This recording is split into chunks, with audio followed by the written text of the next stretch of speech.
नमस्ते दोस्तों, मेरा नाम डॉक्टर अंशुल गोयल है। मैं एमडी एनेस्थीसियोलॉजी हूँ और मैं आज आपसे बात करूँगी कोरोना के बारे में। और कुछ डॉक्टर किस तरह की भ्रांति फैला रहे हैं। वैसे उन्हें डॉक्टर कहना गलत होगा क्योंकि उनके पास डॉक्टरेट की कोई ऐसे डिग्री नहीं है स्पेसिफिक। मैं ये बताना चाहूँगी कि कोरोना के बारे में वो कह रहे हैं कि 3% मोर्टेलिटी है, तो हमें लॉकडाउन की ज़रूरत क्यों है। तो मैं उन्हें ये बताना चाहूँगी कि 3% इन्फेक्टेड का मतलब बहुत ज़्यादा होता है एंड एक भी लाइफ प्रेशियस है। और आप क्या कहना चाहते हैं, जो इतने सारे लोग इस डिज़ीज़ से एक्सपायर हो रहे हैं, क्या हम उन्हें ऐसे ही एक्सपायर होने दें।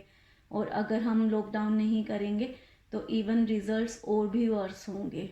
27 जनवरी को मैं दुनिया का पहला इंसान था, यूट्यूब वीडियो के माध्यम से मैंने आपको अलर्ट किया कि कोरोना वायरस से डरने की आवश्यकता नहीं है, सिंपल एक फ्लू वायरस है।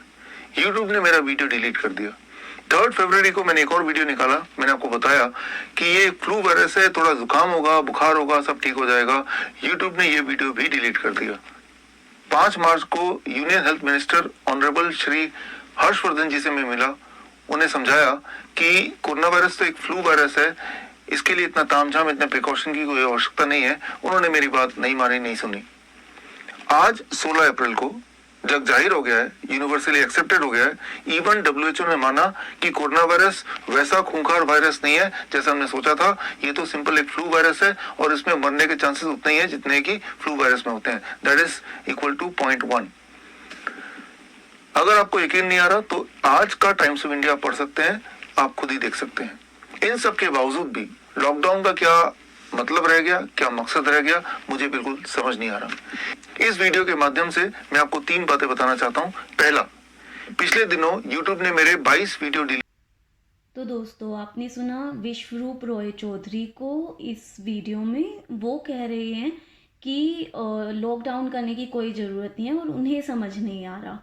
तो पहले तो आप ये बताइए महाशय कि आप इतने इम्पोर्टेंट क्यों हैं कि आपको समझ आना चाहिए हर चीज़।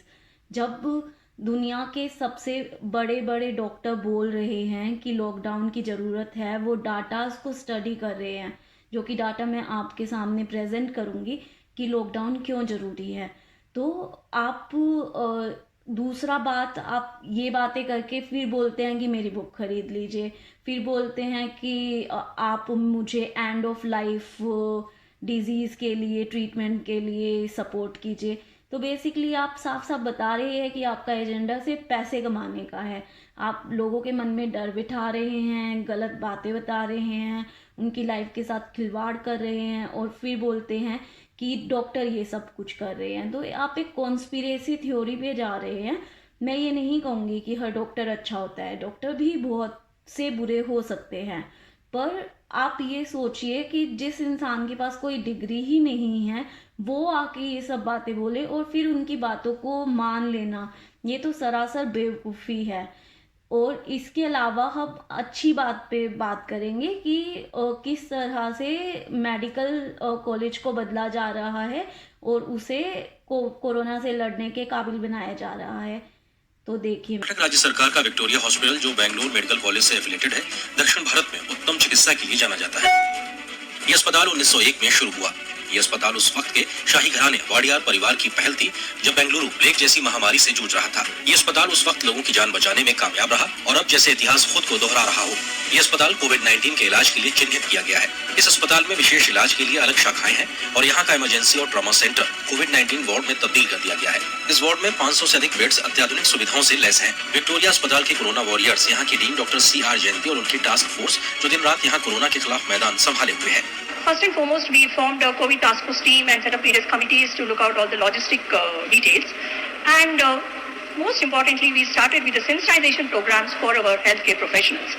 These sensitization programs includes donning and doffing of the personal protective equipment, which is the most important part to keep them safe. Number 2, we discuss the treatment protocols, and number 3, we also discuss the ICU treatment protocols. इस अस्पताल के corona ward में beds के साथ ventilators और oxygen की पूरी व्यवस्था है। जैसे ही इस वार्ड को कर्नाटक सरकार ने कोविड वार्ड घोषित किया, यहाँ के मेडिकल स्टाफ, डॉक्टर्स और अन्य मेडिकल कर्मचारियों को विशेष ट्रेनिंग दी गई। उन्हें पीपीई के इस्तेमाल, कोरोना मरीज के सर्वेलेंस और डिजिटल टेक्नोलॉजी के जरिए ट्रेनिंग भी दी गई। अस्पताल के एफिलेटेड कॉलेज में एक कंट्रोल रूम बनाया गया है। यहाँ से सीधा अस्पताल में कोविड वार्ड के मरीजों पर नजर रखी जा सकती है। डॉक्टर्स की एक टीम इस कंट्रोल रूम में कोविड वार्ड पर नजर रखती है और मरीजों से बातचीत भी करती है। This is the main war room, what we call it is war room. So we'll be coordinating with the doctors who are working inside the zone. I mean where the patients are. So we'll not be going there. 1 week, one shift of doctors will go there. They will stay there in a separate building. They will not come out for that 1 week. And we can also do video conferencing with the doctors inside. So any senior staff can come here, do video rounds.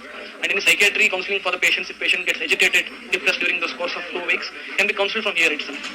अस्पताल में कोविड-19 से पीड़ित मरीजों को अलग अलग zone में रखा जा रहा है और उनकी जरूरत के मुताबिक उन्हें अलग श्रेणी में बांटा गया है। वायरस पीड़ित मरीजों से कम एक्सपोजर हो, इसलिए विशेष इंक्यूबेटर बनाए गए हैं ताकि डॉक्टर संक्रमित ना हो। इसके अलावा इन वार्ड्स में रोबोटिक टेक्नोलॉजी के इस्तेमाल से मरीज को दवा और खाना पहुंचाने की तैयारी हो रही है। अस्पताल में मौजूद लैब भी पूरी तरीके से अत्याधुनिक सुविधाओं से तैयार की गई है। हालांकि बेंगलुरु हॉटस्पॉट घोषित होने के चलते इस अस्पताल में शहर के अलग अलग हिस्सों से आए मरीज यहाँ इलाज करवा रहे हैं, लेकिन विक्टोरिया अस्पताल राज्य के दूसरे जिलों को भी मेडिकल सपोर्ट उपलब्ध करा रहा है। ऐसे में विक्टोरिया अस्पताल देश भर में कोविड-19 के खिलाफ चल रहे युद्ध में अपना योगदान दर्ज कर कई जिंदगियां बचाने के प्रयास में।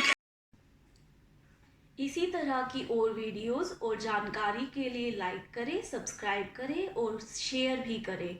और हम अगली वीडियो में मिलेंगे इसी तरह की किसी जानकारी के साथ।